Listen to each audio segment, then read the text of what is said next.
बताइएगा। सर्वप्रथम हमारे YouTube क्लास 360 में आपका हार्दिक स्वागत है। आज हमारी फिजिक्स की पहली क्लास स्टार्ट होने वाली है। मैं Sandeep Tripathi, MSc physics and B.Ed। आपको सबसे पहले थोड़ा हमारा जो भी सिंपल ऑफलाइन बैच चलता था उसमें हमने यूनिट फर्स्ट और सेकंड पूरा टीच कर चुके हैं, इसलिए यूनिट थर्ड ही स्टार्ट है। फिर हम यूनिट थर्ड आज से स्टार्ट कर रहे हैं। फिर आप जो भी हमारी वीडियोज अपलोड होते रहेंगे, आप अपने और जो इस यूनिट फर्स्ट और यूनिट सेकंड को पढ़ना होगा वैसे हम वीडियोज इस पे अपलोड करते रहेंगे। और लेकिन फिर भी फिलहाल हम यूनिट थर्ड का पहला चैप्टर स्टार्ट करते हैं। उसका चैप्टर का नाम है गतिमान आवेश एवं चुंबकीय क्षेत्र।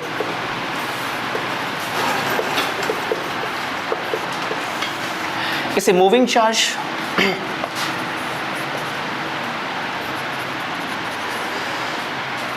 एंड मैग्नेटिक फील्ड, ये हमारी यूनिट का नाम है। और इसके अंदर जो हमारा चैप्टर है उस चैप्टर का नाम ही चैप्टर ही यह है। इसमें पहली जो हमारी टॉपिक है वो कॉन्सेप्ट ऑफ मैग्नेटिक फील्ड है।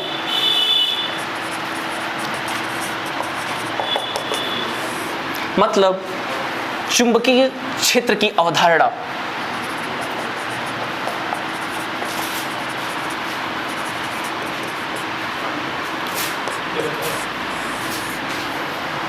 सर्वप्रथम हम पहले आते हैं, सीखते हैं कि चुंबकीय क्षेत्र होता क्या है। आपने क्लास 10th में आपको कुछ बातें बताई गई होंगी। एक हमारे पास मैग्नेट है, इसे दंड चुंबक कहते हैं। इसका एक पोल नॉर्थ और दूसरा पोल साउथ होता है। नॉर्थ पोल को पॉजिटिव और साउथ पोल को हम नेगेटिव पोल के नाम से हम जानते हैं। और यहाँ से नॉर्थ पोल से कुछ इंडिविजुअल रे निकलती हैं वक्राकार फॉर्म में, मतलब पैराबोलिक भी कह सकते हैं, वक्राकार फॉर्म में निकलती हैं। और यह पॉजिटिव पोल अर्थात जो दंड चुंबक के धन ध्रुव से निकलती हैं और माइनस वाले ध्रुव पे यह जाके समाप्त हो जाती हैं। यह इसका जो डायरेक्शन होता है, अप डायरेक्शन और डाउन डायरेक्शन दोनों ही होता है। और यह जो लाइन है, ये जो एरो बना रहे हैं, यह एरो मैग्नेटिक फील्ड की डायरेक्शन को शो कर रही है। और यहाँ से एक किरणें यहाँ से जो निकलने वाली रेस दिख रही हैं आपको, यह एक नहीं है, ये काल्पनिक रेखाएं ही हैं। यह एक नहीं होती हैं, इनफाइनाइट होती हैं, लेकिन फिर भी चित्र में कुछ हम 2-4 किरणों से दिखा देते हैं। और इन सभी का डायरेक्शन जो होता है नॉर्थ पोल से साउथ पोल की ओर ही होता है और हमेशा प्लस से माइनस की ओर ही इनका डायरेक्शन होता है। यहाँ से बहुत सारी किरणें निकलती रहती हैं और साउथ पोल में प्रवेश करती रहती हैं। अब इसको हम कैसे क्लासिफाई किए कि यह चुंबक से अदृश्य रेखाएं निकलती हैं और कैसे इसको हम मान लिए कि यह चुंबकीय क्षेत्र है। तो हम लोगों ने एक कंपास लिया। आप कंपास जानते ही होंगे, चुंबकीय सुई का नाम दिया गया उसे। तो चुंबकीय सुई इस फॉर्म में थी। आपने लैब में, और आप लैब करते होंगे तो लैब में आपको पता होगा। एक ऐसे चुंबकीय सुई लिए और इस चुंबकीय सुई को इस मैग्नेट के पास जस्ट रखे। जैसे ही मैग्नेट के पास रखा गया तो चुंबकीय सुई का रूल है, या ये दंड चुंबक का ही रूल है कि जब किसी दंड चुंबक को स्वतंत्रता पूर्वक इसे लटका दिया जाता है, हैंग कर दिया जाता है, तो यह सदैव उत्तर से दक्षिण दिशा में ही ठहरता है। इसलिए माना गया कि हमेशा सदैव जो है, जब भी इसे स्वतंत्रतापूर्वक लटकाया गया दंड चुंबक को, तो यह सदैव उत्तर से दक्षिण दिशा में ही ठहरता है। और इसके पास जब किसी कंपास को ले जाके रखे तो कंपास के अंदर जो यह सुई थी, इस सुई में भी टर्बुलेंट हुआ, हलचल हुआ। इसके ऊपर जैसे इसको यहाँ रखा गया, मान लीजिए यह चुंबकीय सुई है और इसको किसी चुंबक के समीप ले जाके जब रखे तो चुंबकीय बल रेखाएं यहाँ से इसको पुश की। आप जानते हैं कि जब कहीं एक रॉड हो और रॉड के किसी एक सिरे पर फोर्स लगाया जाए तो दूसरे सिरे पर फोर्स अपने आप लग जाता है, ऐसा जो कि आपने पढ़ा था। क्लास 9th 11th में पढ़ा हुआ है कि जैसे कोई भी रॉड हो और रॉड को अगर जो हम मिड पॉइंट से पकड़ लें और इसके एक पार्ट पे फोर्स अप्लाई किया जाए, लगाया जाए, तो इसके दूसरे पार्ट पे फोर्स अपने आप लग जाता है। तो चुंबकीय सुई जैसे इसके पास रखा गया तो जो चुंबकीय बल रेखाएं मतलब ग्रुप में निकलती हैं और इसके ऊपर फोर्स लगाई, जब ये फोर्स लगाई तो ये टाक बलाघूर्ण कह सकते हैं, बलयुग्म बलाघूर्ण कह सकते हैं। क्यों? बलाघूर्ण का मतलब ये कि जब फोर्स लगाएंगी तो यह अपनी क्रिया रेखा के इधर उधर जिगजैग मोशन करेगा, यही बलाघूर्ण कहा गया। तो यानी कि जैसे ही चुंबकीय सुई को इसके समीप रखे तो इसमें हलचल हुआ।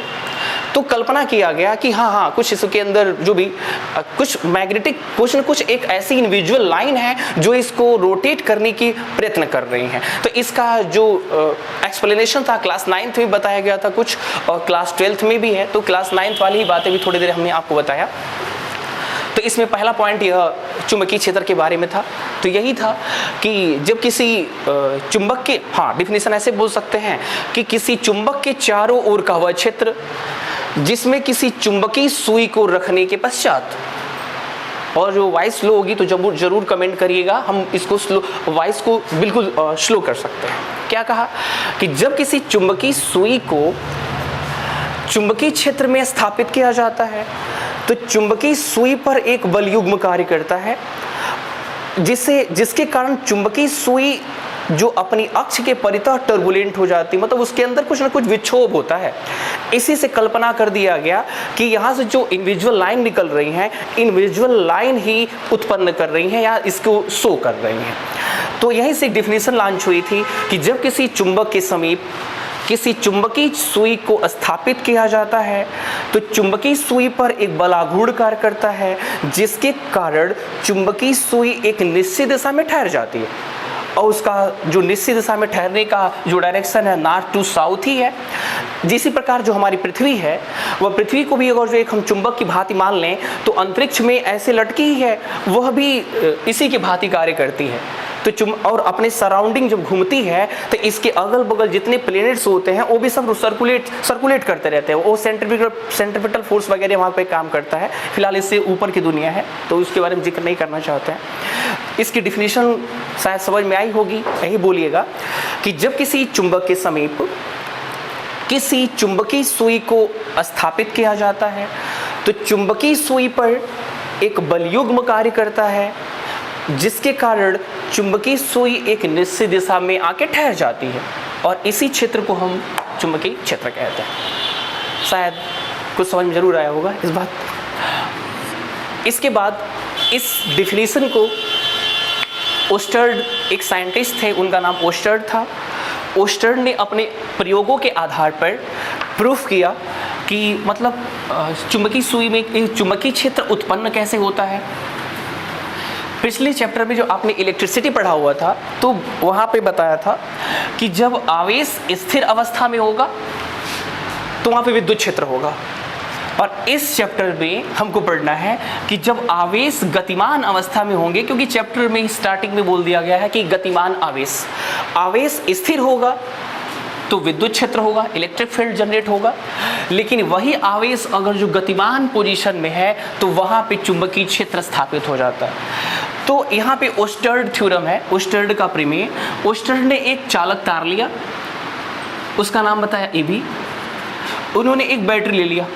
आपको पता है कि बैटरी में 2 पोल पाए जाते हैं, एक पोल या एक टर्मिनल बड़ा होता है और दूसरा टर्मिनल छोटा होता है। तो जो टर्मिनल बड़ा होगा वह पॉजिटिव और जो टर्मिनल छोटा होता है उसे नेगेटिव कहते हैं। और यहाँ पे इन्होंने की ले लिया, और की लेने के बाद इसको जोड़ दिया, एक सर्किट तैयार हुआ। और जैसे ही यहाँ से करंट को और यहाँ पे एक मैग्नेटिक फील्ड भी एक चुंबकीय सुई रख दिया गया, कंपास।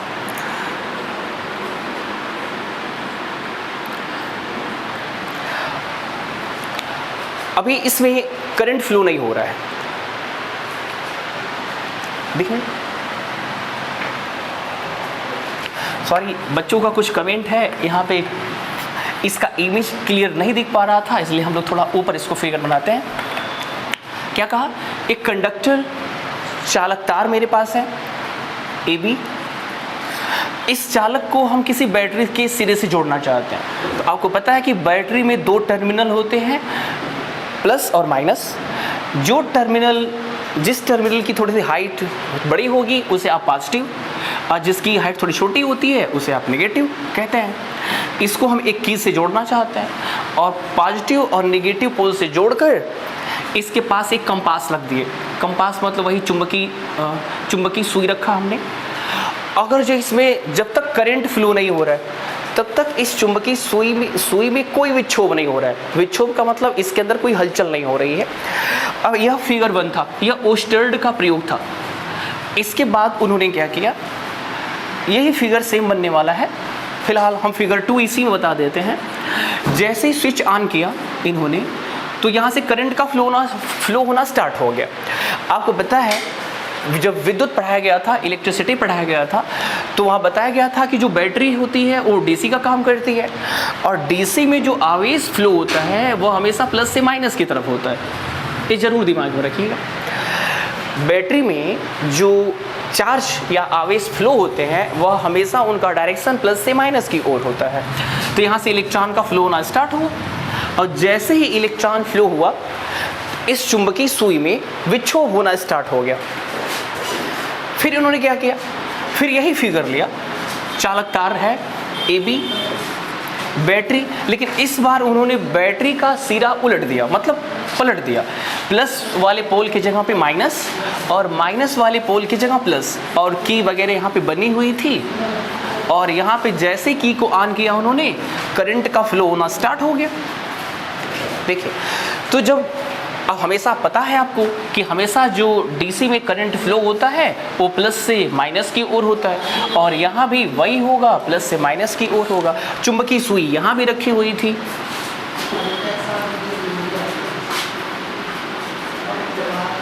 और जैसे ही स्विच ऑन किया गया करंट का फ्लो होना स्टार्ट हुआ।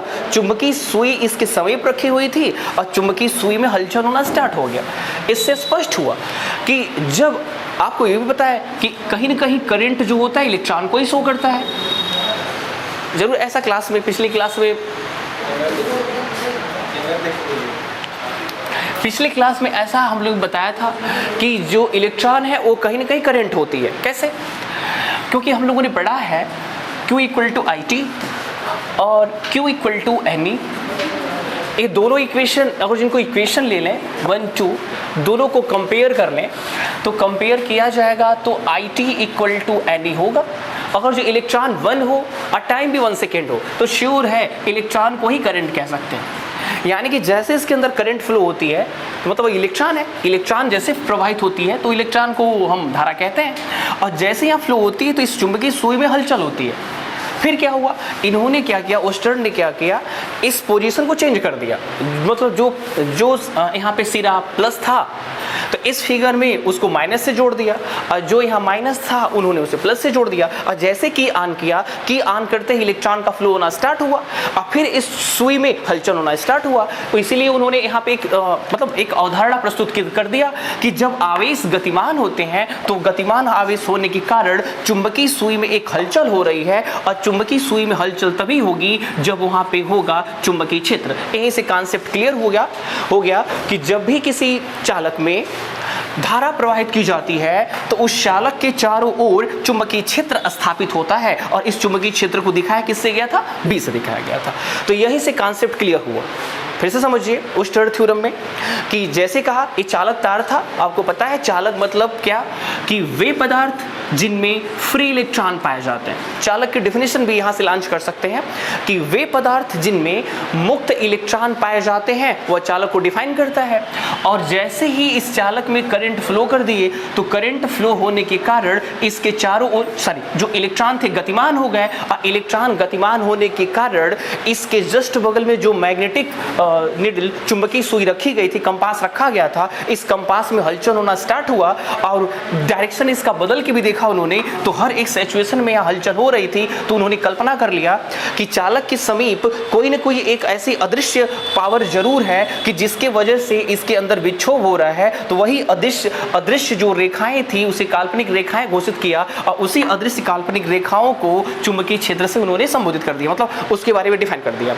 तो यही पॉइंट बना, चुंबकीय क्षेत्र के बारे में डेफिनेशन कोई पूछे तो आप यही बोलेंगे कि जब किसी चालक में विद्युत धारा प्रवाहित की जाती है तो चालक में उपस्थित मुक्त इलेक्ट्रॉन गतिमान हो जाते हैं और गतिमान होने के कारण चुंबकीय सुई पर एक बल कार्य करता है, जिसके कारण चुंबकीय सुई में हलचल उत्पन्न होता है और यह हलचल चुंबकीय बल रेखाओं के कारण होता है और यह चुंबकीय बल रेखाएं ही किसको उत्पन्न करती हैं? चुंबकीय क्षेत्र उत्पन्न करती हैं। तो यह ओस्टर्ड थ्योरम था और ओस्टर्ड थ्योरम से ही चुंबकीय क्षेत्र के बारे में कॉन्सेप्ट मिला हमें।